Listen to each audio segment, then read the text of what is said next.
அமைச்சர் KN நேருவின் மகன் மற்றும் சகோதரர் ரவிச்சந்திரன் ஆகியோருக்கு தொடர்புடைய இடங்களில் 10 மணி நேரத்திற்கு மேலாக அமலாக்கத்துறை சோதனை நடைபெற்று வருகிறது.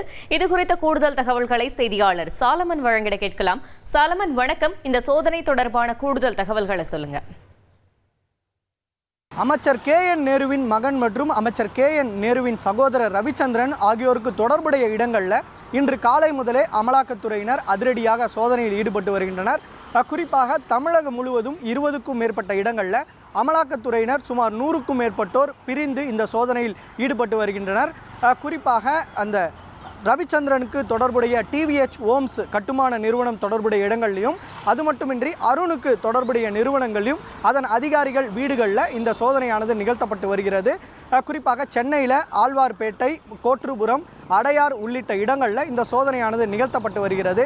அதாவது கடந்த 2021ஆம் ஆண்டு இந்தியன் ஓவர்சீஸ் வங்கியில் கடன் பெற்று அதன் மோசடி செய்திருப்பதாக எழுந்த புகாரின் பேரில் CBI வழக்கு பதிவு செய்து விசாரணை மேற்கொண்டனர். குறிப்பாக இந்த விசாரணையில் சட்டவிரோத பணப்பரிமாற்றம் நிகழ்ந்திருப்பதாக கூறி அமலாக்கத்துறையினர் வழக்கு பதிவு செய்து விசாரணை மேற்கொண்டனர்.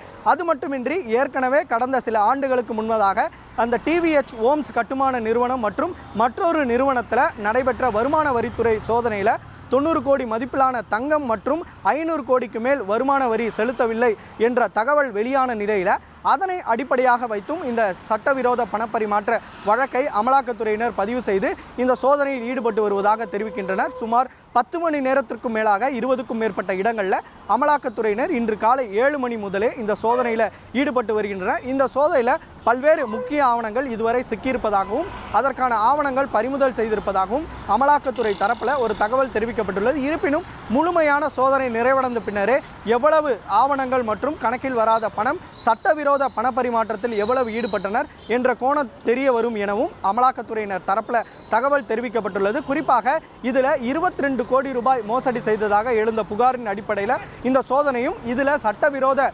பணப்பரிமாற்றம் நிகழ்ந்திருப்பதாகவும் அந்த பணமானது இந்த TVH ஹோம்ஸ் மற்றும் அருண் நடத்தக்கூடிய நிறுவனத்திற்கு பரிமாற்றம் செய்திருப்பது, வங்கி கணக்கில் பரிமாற்றம் செய்திருப்பது தெரிய வந்ததை அடுத்துதான் இந்த சோதனையானது நிகழ்த்தப்படுவதாகவும் அமலாக்கத்துறை தரப்பில் தெரிவிக்கப்பட்டுள்ளது. குறிப்பாக திருச்சியில் இருக்கக்கூடிய அருணோட வீட்டிலையும், அது மட்டுமின்றி இங்கு ஆழ்வார் பேட்டையில் இருக்கக்கூடிய அந்த TVH ஹோம்ஸின் நிறுவனரோட வீட்டிலையும் இந்த சோதனையானது நிகழ்த்தப்பட்டு வருகிறது. அமலாக்கத்துறையினர் தொடர்ச்சியாக இந்த சோதனையில் ஈடுபட்டு பல்வேறு ஆவணங்களை கைப்பற்றி அதில் எவ்வளவு சட்டவிரோத பணப்பரிமாற்றம் நிகழ்ந்துள்ளது என்ற கோணங்களில் இந்த விசாரணையானது நிகழ்த்தப்பட்டு வருகின்றனர்.